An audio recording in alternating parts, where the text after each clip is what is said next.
আল্লাহ রাসূল সাল্লাল্লাহু আলাইহি ওয়াসাল্লাম বলছেন যে সন্তান ওয়ালাদুন সালিহুন, নেক সন্তান যদি পৃথিবীতে রেখে যেতে পারো আর সে যদি দোয়া করে তাহলে কি হবে? তুমি পরকালে এই দোয়ার হিস্সা পাইতেই থাকবা। ঠিক অনুরূপ ভাবে আল্লাহ রাসূল সাল্লাল্লাহু আলাইহি ওয়াসাল্লাম বলছেন সালাসাতুন মুস্তাজাবাতুন, তিনটা জিনিস এমন আছে মুস্তাজাবুদ দাওয়া। হাদিসের মধ্যে এসেছে সালাসাতুন দাওয়াতুন মুস্তাজাবাতুন লা শাক্কা ফীহিন্না, তিনটা দোয়া এমন আছে এই দোয়ার কোনো সন্দেহ সাক্ষ্য শোভা নাই। দাওয়াতুল ওয়ালিদি, পিতা মাতা সন্তানের জন্য যদি দোয়া করে এই দোয়া কি হয় না? মিস হয় না। এই দোয়া কি হয় না? মিস হয় না। ওয়া দাওয়াতুল মুসাফিরি, সফররত অবস্থায় যে দোয়া করে সেই দোয়াও কি হয় না? মিস হয় না। ওয়া দাওয়াতুল মাজলুমি, আর মাজলুমের দোয়া কখনো মিস হয় না। তাহলে বুঝা গেল সন্তানও যদি পিতামাতার জন্য দোয়া করে সেই দোয়া মিস হয় না, পিতামাতাও যদি সন্তানের জন্য দোয়া করে সেই দোয়া কি হয় না? মিস হয় না। এই জন্য এক নম্বরের শর্ত হল সন্তানের জন্য পিতামাতা দোয়া করবে। আল্লাহ তাআলা নিজেও দোয়া শিখিয়ে দিয়েছেন, রব্বানা হাব লানা মিন আজওয়াজিনা ওয়া যুররিয়াতিনা কুররাতা আ'য়ুনিন ওয়াজআলনা লিল মুত্তাকিনা ইমামা। পরওয়ারদিগারে আলম, আমাকে এমন সন্তান দান করো।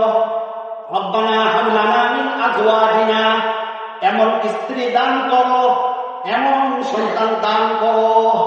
রব্বানা হাব লানা মিন আজওয়াজিনা ওয়া যুররিয়াতিনা, এবং তার বংশধর এমন দান করো কুররাতা আ'য়ুনিন ওয়াজআলনা লিল মুত্তাকিনা ইমামা, যে সন্তান এবং স্ত্রী চোখের ঠান্ডক হবে, চোখের শীতলতা হবে। সন্তানকে দেখলে পিতা মাতার অন্তর শীতল হয়ে যাবে। আমার ছেলে গত বছরের আগের বছর তারাবি পড়াইছে, আমি হয়তো তার পিছনে তারাবি পড়তে আর আমার চোখ দিয়ে বেয়ে পানি পড়ে। আমি মনে করি মানুষ অহংকার করে বলে আমার ছেলে ডাক্তার হয়েছে, ইঞ্জিনিয়ার, প্রথম খবর বলতেছি যদি আমার সন্তান ডাক্তার, ইঞ্জিনিয়ার, পিএইচডি থেকে আরো উচ্চ শিক্ষা অর্জন করত, আমি এতটুকু শান্তি পাইতাম না যেইভাবে তার পিছনে তারাবি করে আমি আত্মতৃপ্তি দিলাম। কারণ আমার দুনিয়া ও আখিরাত নিয়ে আমি চিন্তা করি। এই জন্য বলা হয়েছে কুররাতা আ'য়ুনিন ওয়াজআলনা লিল মুত্তাকিনা ইমামা, এবং তাকে তুমি কি করো? মুসলিম নেতৃত্বের ইমাম বানাও। ইমাম মানে শুধু এই ইমাম নয়, এই ইমামও কিন্তু খেলাফতে সুগরা। আজকে যদি এখানে ইসলামী হুকুমত থাকতো, জেলার প্রধান জেলা প্রশাসক এখানে জুমার নামাজ পড়াই, এটাই নীতি, এটাই রীতি। এবং বাইতুল মুকাররম তথা জাতীয় মসজিদে প্রেসিডেন্ট নামাজ পড়ায়, এটাই রীতি, এটাই নীতি। ওয়াজআলনা লিল মুত্তাকিনা ইমামা, এইভাবে দোয়া করা সন্তান নেক হওয়ার জন্য। এক নম্বরে হইল সন্তানের জন্য দোয়া করা। নাম্বার 2, সন্তানের ডান কানে ভূমিষ্ঠ হওয়ার পরে ডান কানে আযান, বাম কানে একাম। জন্মলাল কৃষ্ণ মরহুম ফজলুল করিম সাহেব কোন এক ওয়াজের উনার আমি শুনেছিলাম, যে ওয়াজের উনি বলেছিল আগে আমাদের সন্তানরা জন্ম হইলে বাড়িতে আযান হইতো, মানে সেই যুগে আযান শোনা যাইতো, হয়তো বা কিভাবে দিত, কিন্তু সুন্নত তরিকা হলো ডান কানে আযান, বাম কানে একামত।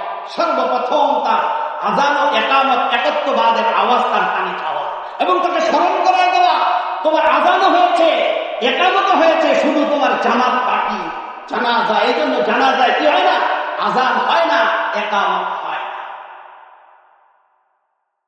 3 নম্বর হইল তাহনিক করা। এখন ডাক্তার সাহেব না কিছু দেওয়া যাবে না, কিছুদিন আগে তো মায়ের পচা দুধ বলে খাওয়া যাবে না, মায়ের দুধ খাওয়ানো যাবে না। এখন ডাক্তার বলতেছে পচা দুধটা খাওয়াইলে নাকি সব থেকে বেশি উপকার। কোরআন হাদিস আরো অনেক আগে এই নির্দেশ দিয়েছে, তাহনিক করতে বলেছে।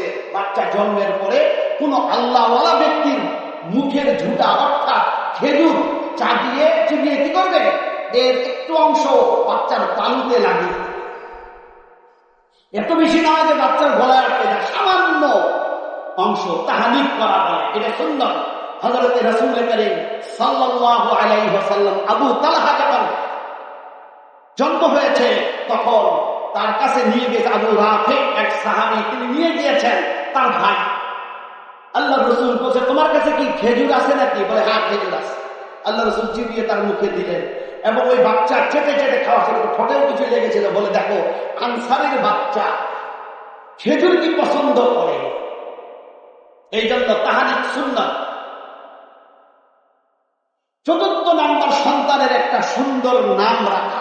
এখন তো মানুষ আনকমন নাম খুঁজতে খুঁজতে কি করে, সন্তানের আকিকা সন্তান নিজেই দিয়ে দেয়। ওই যে বলছিলাম না, একজন আমাকে এসে জিজ্ঞেস করতেছে, হুজুর রিকলি মানে কি? রিকলি ওর সন্তানের নাম রাখছে। আমি বললাম যে রিকলি তো নাম জানি না, আসলে আপনি বানান ভালো করে লিখে নিয়ে আসেন। বলতে হুজুর এটা আরবি শব্দ, আমি আরবি শব্দ দেখে নাম রাখছি। কিভাবে রাখে?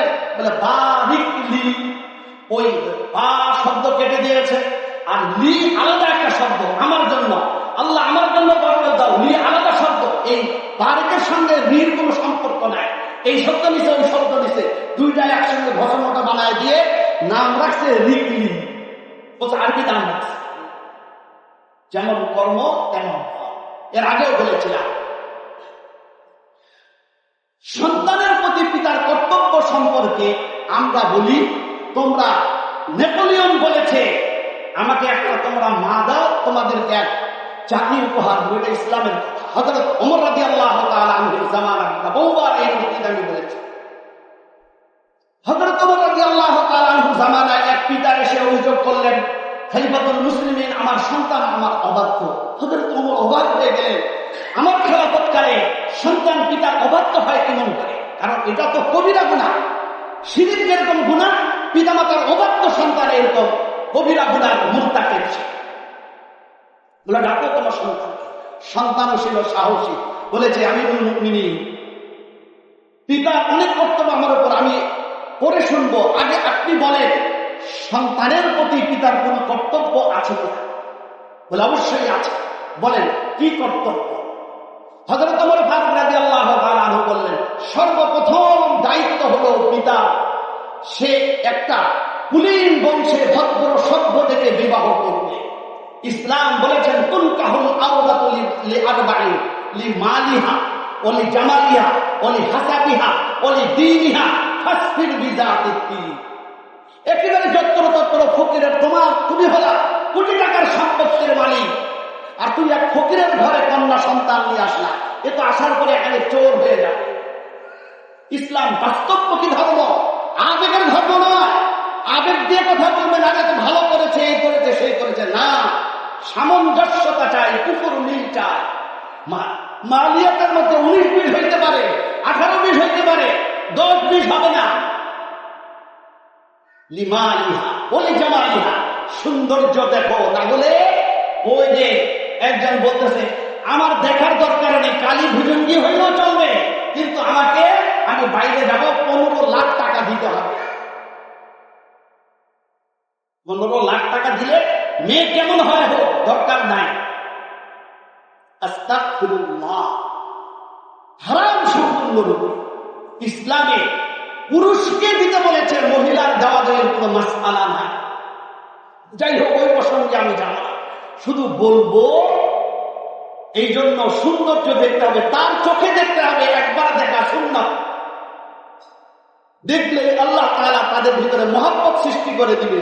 অনেক সময় অনেক খারাপ মেয়ে, অন্যের চোখে খারাপ লাগে, কিন্তু আরেকজনের চোখে এটা অনেক ভালো হয়। জামালিয়া বলে হাসাবিহা, বংশীয় মর্যাদা দেখতে হবে। তুমি চৌধুরী, আরেকটা নিয়ে আসছো কি ওই রিক্সাওয়ালার মেয়ে, ওর বংশ ধরেই, বংশ পরম্পরায় এরকম। বলে যে না, বংশ দেখতে হবে, চামা রুচি। ইসলামে এই ধরনের নিকৃষ্ট বংশের কথাও বলা হয়েছে।